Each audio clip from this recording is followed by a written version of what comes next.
State Bank of India notifies the advertisement for their most anticipated exam of the year, SBIPO. But the number of vacancies we had to fight for hit a historic low. Only 541 aspirants would make the cut, and I was one of them.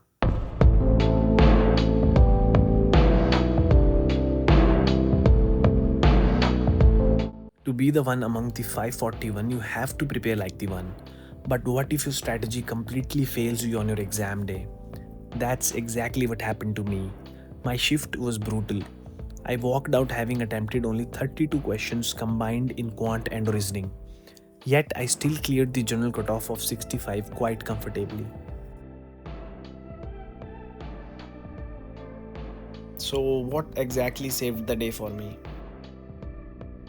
English. Why is this the one subject that can rescue your score every single time? And why is State Bank of India increasing its weightage year after year? Be it prelims or mains, answer jo bhi ho. One thing is crystal clear. You simply cannot ignore this subject anymore. Today, let's dive deep into the often overlooked aspects of English. I'll show you exactly how your practice pays off on D-Day with a real example, and we will finally answer the big question.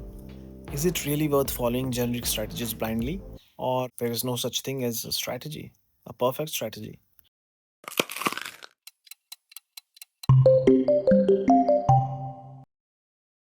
Let's think about the actual exam. Whether it's reading comprehension, Jumbles, close tests, sentence connectors, word usage, or even error detection, every question begins with one thing. Can you understand the sentence quickly? If understanding itself takes time, solving becomes slow. And if your understanding is weak, accuracy drops. So instead of just practicing only questions, I focused on improving the underlying skill. The skill is active reading. So, what is active reading? Most people read passively. They move their eyes over the words and reach the end of the paragraph. And then they realize, I don't remember anything. Active reading is completely different. While reading, continuously ask yourself, what is the author trying to prove? Why did the author give this example? Is the tone positive, negative, or neutral? What could come in the next paragraph? And most importantly, if I had to summarize this paragraph in one sentence, what would I write? So now your brain isn't just reading, it's thinking, and that is exactly what the exam expects. So now this leads to a bigger question. Where should you read? My recommendation is simple. Read Aeon Essays and quality newspaper editorials. Now, Aeon Essays are brilliant because they expose you to the long form arguments in philosophy, psychology, economics, science, history, and society. Initially, they will feel difficult, but that's a good sign. Growth happens when the material is slightly above your current level. For editorials, newspapers like The Hindu or the Indian Express work well because they resemble the complexity you will often encounter in the banking exams. So do not chase dozens of sources. Instead, choose one or two and stay consistent with them. Let me show you how I would read. First of all, I do not rush. After every paragraph, I pause, I mentally summarize it. And if I encounter a difficult word, I don't immediately stop. First, I try to infer its meaning from the surrounding sentences. This develops intuition. And only after finishing the article, I check the words that genuinely blocked my understanding. Notice something important. I'm not trying to memorize 10 new words every single day. I'm just trying to improve my ability to understand the ideas that are presented to me in this article. You have to perform active reading on a daily basis. You have to be consistent. Vocabulary improves naturally through repeated exposure. Let me show you exactly how active reading works with a short sample paragraph. You can either pause the video and read it for yourself and try to decipher what this paragraph is all about, or we can just read it together and try to decipher what this paragraph is all about. So it says, although the city introduced more buses last year, traffic congestion did not improve. Many commuters still preferred private vehicles because the bus routes were irregular and the waiting time was unpredictable. As a result, the policy failed to reduce road pressure in any meaningful way. So, first of all, let's just try to identify the main idea. The first sentence says more buses were introduced, but congestion did not improve. So the main idea is not that the city improved transport, rather, it is actually the opposite. The main idea here is that the policy did not solve the traffic problem. Now, the next step is to notice the reason. Why did it happen? The second sentence explains why.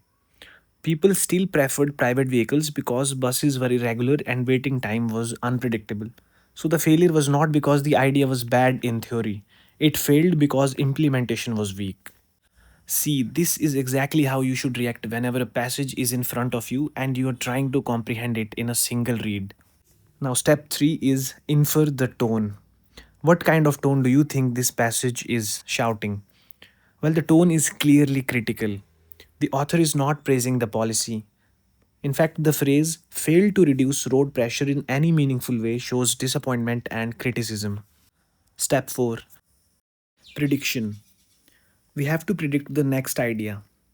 Now, suppose if this were a longer editorial, what might come next?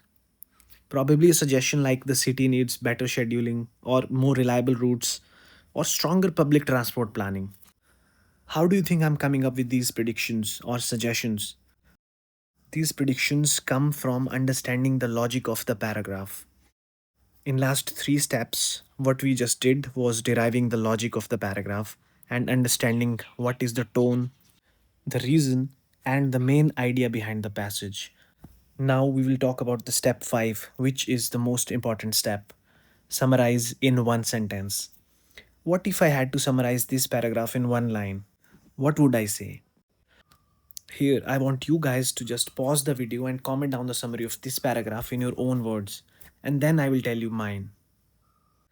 I hope you guys have written a decent summary because we have already done the major 4 steps that are required to understand a paragraph in a comprehensive manner. So, this is my summary.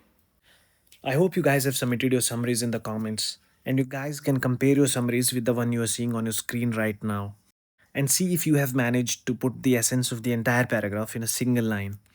If yes, then congratulations. You are an active reader now because this is active reading.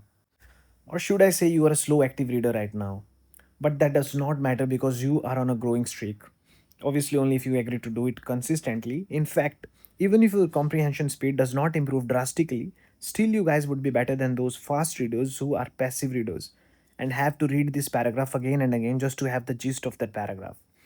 Even if you guys are taking time, you guys are not going back to that same line of the paragraph again and again just to know what the author was trying to say or to know what the paragraph is all about. And that is a key differentiator when it comes to the exams. So, there you have it. You're not just reading words. Now, you're extracting the meaning, tone, cause, and direction. What this does for the exam is when you practice this regularly, your brain starts doing this automatically. So it won't take that much time. And in reading comprehension, you understand the passage faster. In parajumbles, you can identify the flow. In cloze test, you can sense which word fits the logic. And in sentence connectors, you can see the relationship between ideas. That is why reading is so powerful. The biggest benefit, after doing this consistently, something interesting happens. You stop translating English into Hindi. You begin understanding directly in English. Your reading speed improves, your comprehension speed improves, and questions that earlier looked confusing suddenly become straightforward. This intuition cannot be developed through shortcuts. It is built through hundreds of pages of meaningful reading. In the last part of the video, I'll give you a brief example of how intuition plays an important role in exams and how can you literally answer a question based on the paragraph.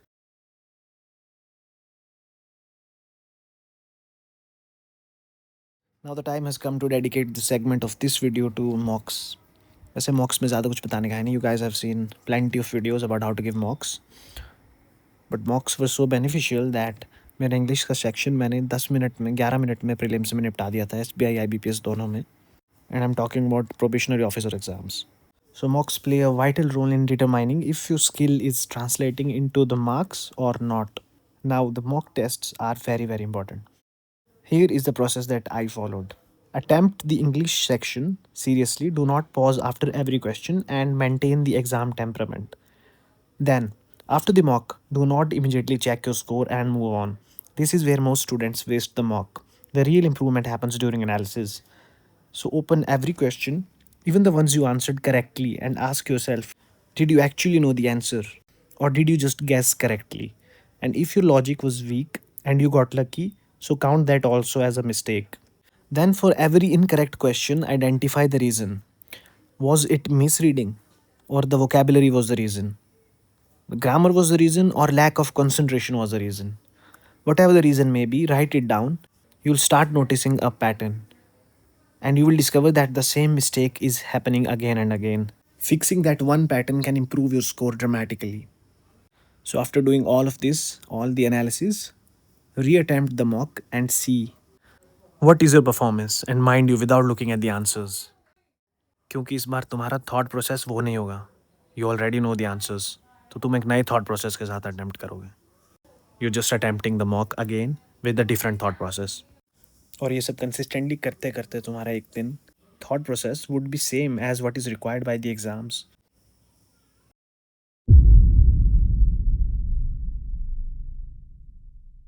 So now you're reading on the website and suddenly you come across a certain word that gets you stuck because you don't really know the meaning of that word. So let's say, for example, this is the word you get stuck on. Step 1, do not open dictionary. Do not check for the meaning right away. It's not something that I would advise. Instead, I would advise you to first look at the sentence and then try to guess what can be the meaning of that word based on the vibe that you are getting after reading and analyzing that paragraph. This is a crucial skill because in the exam you won't have a dictionary. Now let me make you guys understand what I mean by reading for context and not for definitions. You will also see the application of active reading and how intuition plays an important role in all of this. Let's read the sentence once and figure out what is happening here. Despite the government's promise that the new tax laws would simplify filing, the 200-page manual only served to obfuscate the process, leaving small business owners completely paralyzed and confused. So, when you are hit with the word obfuscate, your brain might freeze. But don't worry, here is the step by step mental process that you should also train yourself to do in real time. Let me explain how. So first of all, look for transition words or contrast. The sentence here starts with despite. This is a massive clue. It tells your brain that whatever was supposed to happen, the exact opposite happened.